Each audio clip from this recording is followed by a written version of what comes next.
tawadha'a kullu syai'in bi'azamatihi wa dhalla kullu syai'in li'izzatihi wastalama kullu syai'in liqudratihi wassalatu wassalamu ala sayyidina Muhammadin alladhi azala bayanuhu kulla ibham wa ala alihi wa ashabihi salatu wa salaman daimaini ma damatil ayyam amma ba'du fa inna asdaqal hadithi kitabullah wa khairul hadi hadi Muhammadin sallallahu alaihi wasallam wa syarrul umuri muhdatsatuha wa kullu muhdatsatin bid'ah wa kullu bid'atin dhalalah.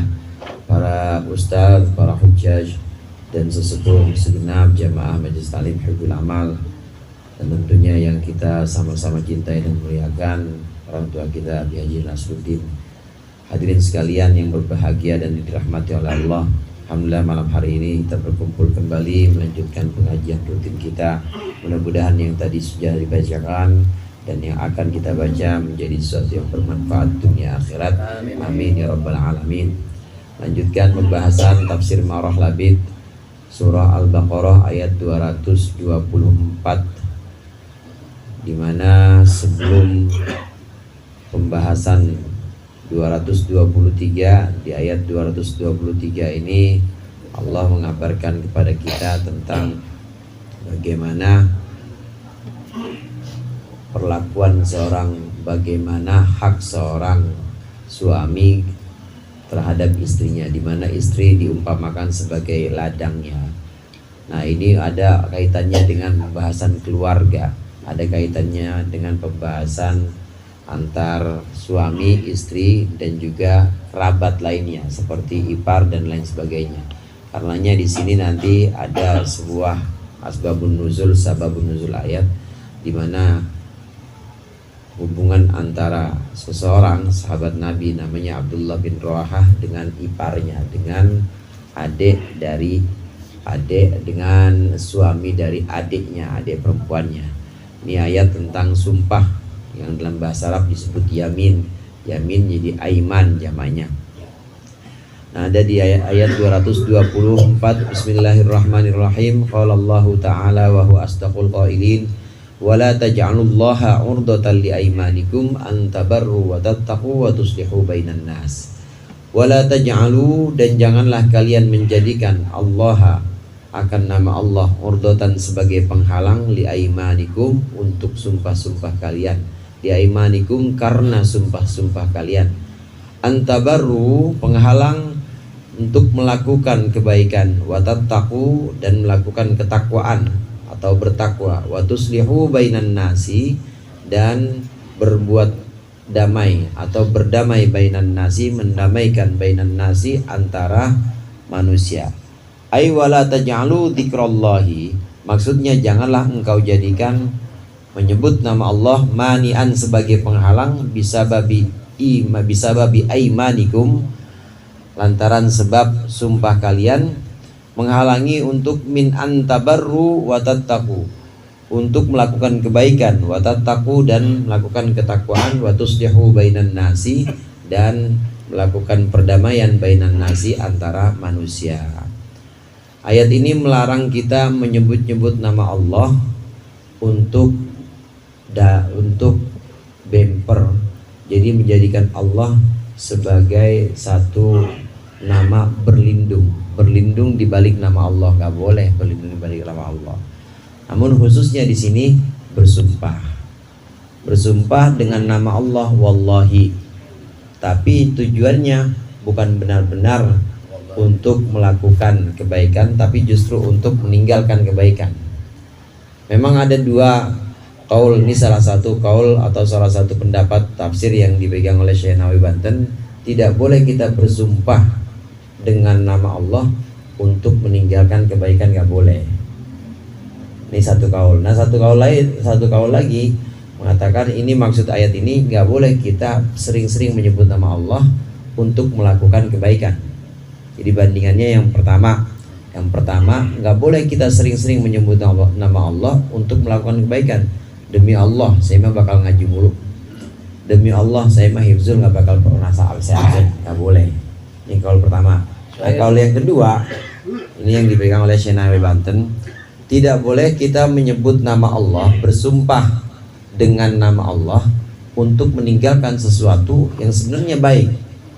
Di sini ayat baik di sini sesuatu yang sifatnya baik ini tabarru, 1, 2 tattaqu, 3 tuslihu. Berbuat baik kepada seseorang namanya barro. Ya burru seperti birrul walidain, berbuat baik. Kita mau berbuat baik sama fakir miskin. Tapi kebetulan memang fakir miskin ini yang namanya di Jakarta ya. Jakarta kadang-kadang ada tukang minta-minta yang pura-pura miskin. Padahal dia sebenarnya mah ya cukup, lebih dari cukup. Nah terus kita dengan satu alasan karena udah sering kecelek sama orang-orang minta, sama tukang minta-minta ini, kemudian kita bersumpah, demi Allah saya mah kagak bakal kasih tukang minta-minta. Gak boleh tuh, gak boleh. Berbuat baik ini berbuat baik, tidak mau berbuat baik tapi dengan nama Allah, dengan bersumpah dengan nama Allah. Demi Allah saya mah nggak bakal saya akur sama orang Kuningan. Keras sih orang Kuningan. Oh iya, jangan jadi bini dah. Demi Allah saya mah pokoknya perbuatan baik jangan ditinggalkan. Yang baik ya baik aja dilakukan. Jangan terus kita bersumpah dengan nama Allah untuk meninggalkan sesuatu yang baik. Tattaqu, sholat misalnya, puasa misalnya. Puasa Senin baik, puasa Senin Kemis cakep nggak tuh saudara? Cakep. Demi Allah saya emang nggak mau puasa Senin Kemis. Udah yang wajib aja nggak boleh. Nggak boleh menggunakan seperti itu. Begitu juga tuslihu bainan nas. Tuslihu bainan nas ini perdamaian antar sesama manusia. Kalau kita kesel sama orang, kita musuh sama orang, bisa jadi orang itu bagian dari kerabat kita atau bukan kerabat, ya kita kenal begitu aja tapi pernah selek sama kita. Kalau musuh atau nggak akur, ya udah nggak akur aja, nggak usah pakai sumpah demi Allah gua nggak bakal damai sama dia, nggak boleh yang seperti itu. Ini maksud penafsiran yang kedua. Demi Allah gua mau 7 turunan nggak bakal akur sama dia, nggak boleh pakai nama Allah. Itu namanya urdotan. Ini urdotan ditafsirkan manian sebagai penghalang. Jadi jangan kita mengatasnamakan Allah, bersumpah dengan nama Allah untuk mencegah nama Allah kita jadikan untuk mencegah kita berbuat kebaikan, nggak boleh.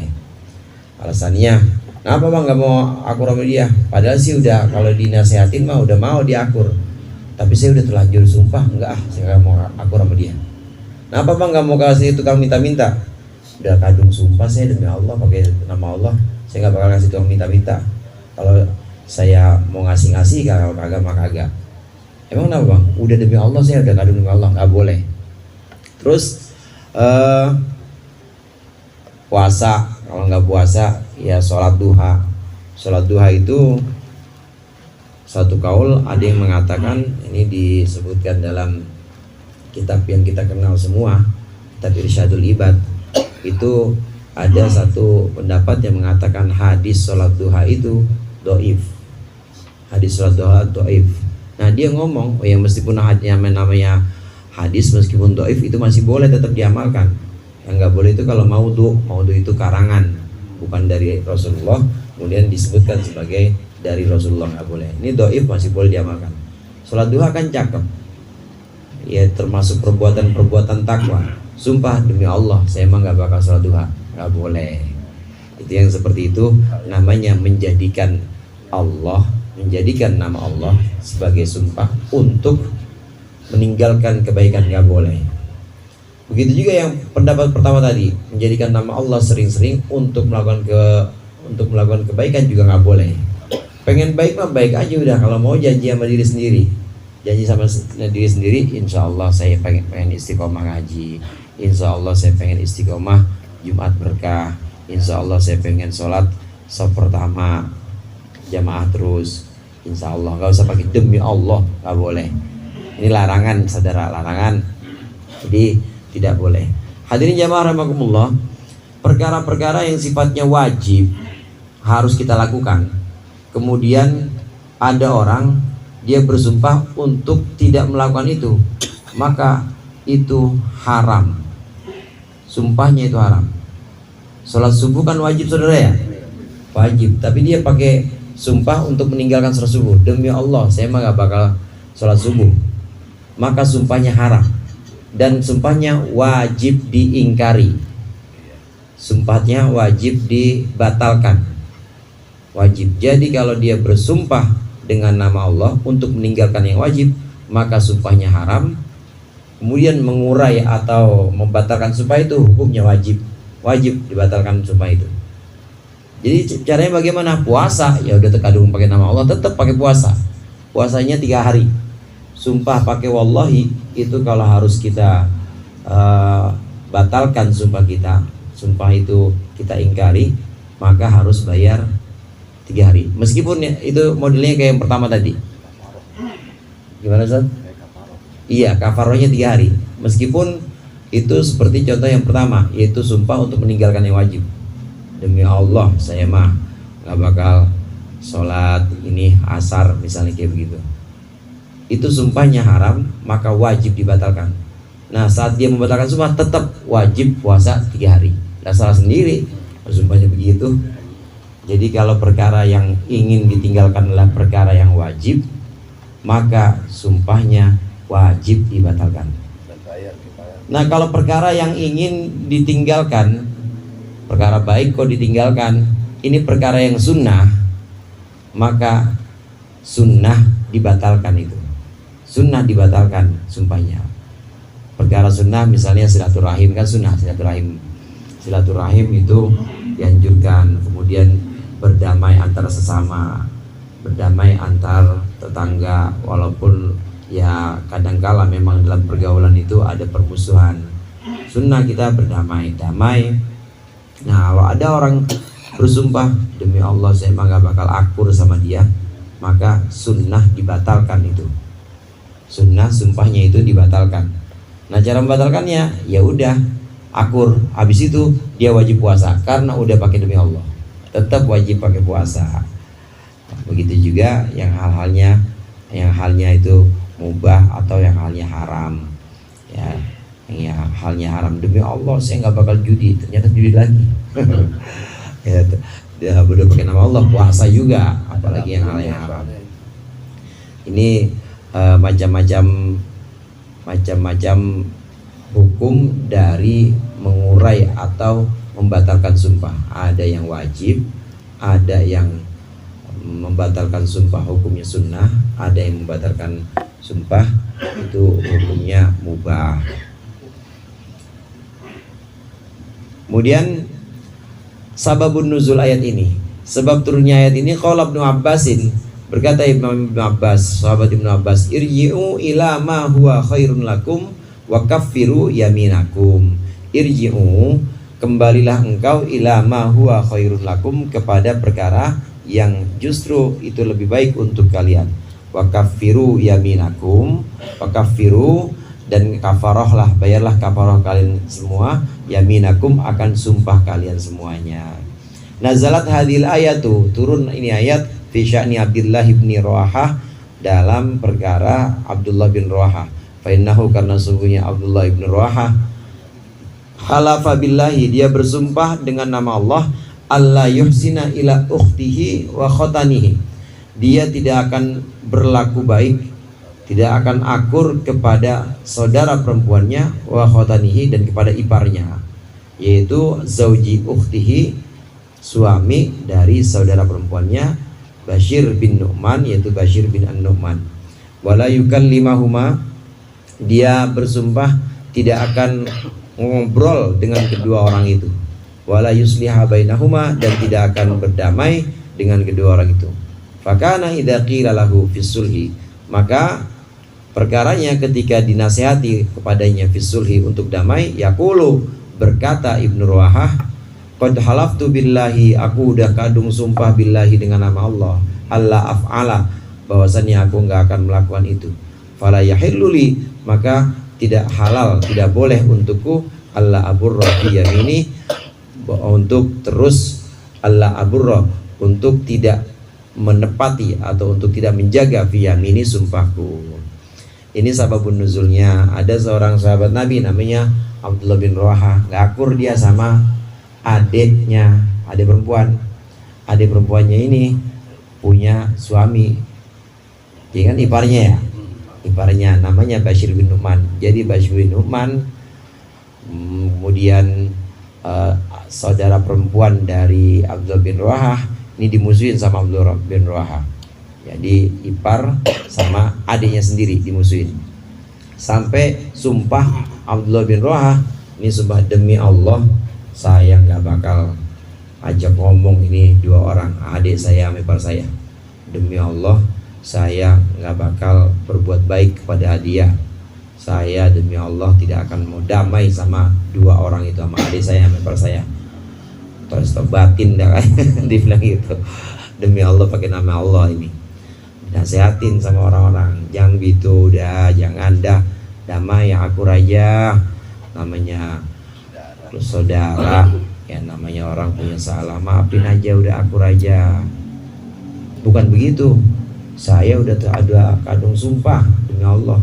Nah kalau saya akur lagi sama dia berarti saya ngelanggar sumpah dong, nggak boleh, saya nggak boleh ngelanggar sumpah. Kalau saya kemudian baik lagi sama dua orang itu berarti saya ngelanggar sumpah, nggak boleh. Maka turun ayat ini, jangan jadikan sumpah dengan nama Allah ini untuk menjadi penghalang untuk kalian berlaku baik.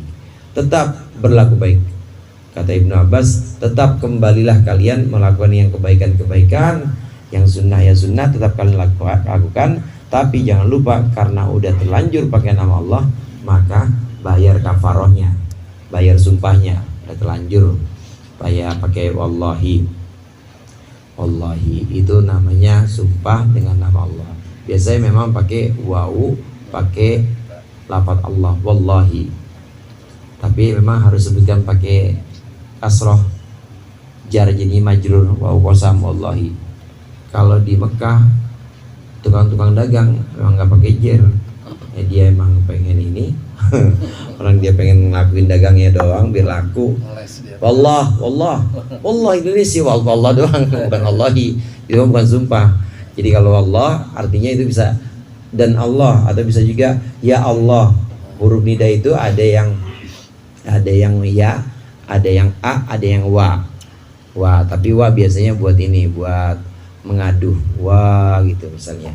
Wa RW misalnya gitu. Itu saya aduh RW tolongin, tuh pakai wa biasanya. Ini juga wa Allah, ini pakai aduh Allah, bisa pakai wa. Jadi bukan sumpah kalau dia. Jadi nggak ada yang bayar kafarah tukang dagang di Mekah mah, orang wallah. Ya wallah, bukan wallahi. Nggak ada belakangnya. Kalau sumpah harus wallahi. Itu jadinya sumpah. Dilanggar bayar kafarah. Kafarahnya puasa 3 hari. Ini sababun nuzulnya. Hadirin jamaah rahimakumullah, sababun nuzul ini meskipun sebab yang khusus yaitu Abdullah bin Rawahah, tetapi ibrah atau pelajarannya ini untuk kita umumnya. Ibrahnya tetap untuk kita. Wallahu sami'un, dan Allah sami'un maha mendengar, biyaminikum terhadap sumpah kalian, bitarkil ihsani dengan meninggalkan kebaikan. Alimun juga maha mengetahui biniyatikum terhadap niat-niat kalian, bikafaratil yamini, dan terhadap kafarah atau tebusan sumpah. Allah maha mendengar kalian bersumpah untuk meninggalkan kebaikan. Kalian bersumpah nggak bakal sedekah, orang sedekah bagus-bagus kok malah ditinggalkan. Kalian bersumpah tidak bakal akur sama tetangga, orang akur rukun itu bagus kok, maka malah ditinggalkan. Kalian bersumpah nggak akan melakukan kesunatan ibadah sunnah, pengennya wajib aja, orang ibadah sunnah itu bagus kok kalian bersumpah untuk tinggalkan. Allah mendengar tuh yang seperti itu. Allah mendengar, dan juga Allah mengetahui niat maksudnya apa. Bersumpah menggunakan namaku, pakai namaku, dengan namaku, dari namaku, itu niatnya Allah tahu semuanya. Allah mengetahui isi hati. Alim ini artinya Allah zat yang maha mengetahui, bukan cuma zahir tapi juga mengetahui batin. Allah juga mengetahui bersitan hati yang kecil-kecil saudara, yang kecil-kecil yang nggak bisa dideteksi oleh mata, yang nggak bisa didengarkan oleh telinga, bersitan hati itu oleh Allah semuanya nyata dan jelas. Mungkin ada pendeteksi detektor alarm gitu ya, kalau kita lewat kan bunyi tit tit tit tit, ini ngajinya karena berkat nih, bunyi alarmnya. Terus begitu lewat pintu gerbang bunyi lagi tit tit tit tit, bunyi alarmnya bunyi. Itu mungkin ada, tapi itu nggak sepenuhnya benar. Yang tahu dengan sebenar-benarnya gambaran-gambaran hati atau niat-niat hati itu Allah. Ini namanya alim. Bahkan yang sifatnya ini hanya sekedar hajiz itu yang datang pergi doang atau hilang lagi. Atau khotir itu lebih kuat dibanding hajiz, bukan cuma datang pergi tapi kadang-kadang udah agak lama dikit. Atau yang sifatnya sudah berupa hadithun nafsi itu omongan jiwa atau omongan batin, pengennya habis dari sini, dari ngaji pengen mampir ke tukang nasi uduk. Apalagi kalau tukang nasi uduk berarti ada ininya nih, ada jontrotannya.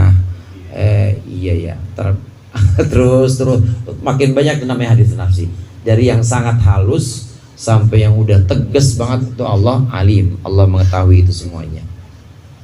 Allah mengetahui niat sumpah seseorang, dan juga Allah maha mengetahui kafarah atau tebusan sumpah. Jadi jangan coba-coba nggak dibayar, jangan coba-coba udah menyebutkan wallahi tapi nggak puasa, karena harus menggugurkan sumpah itu.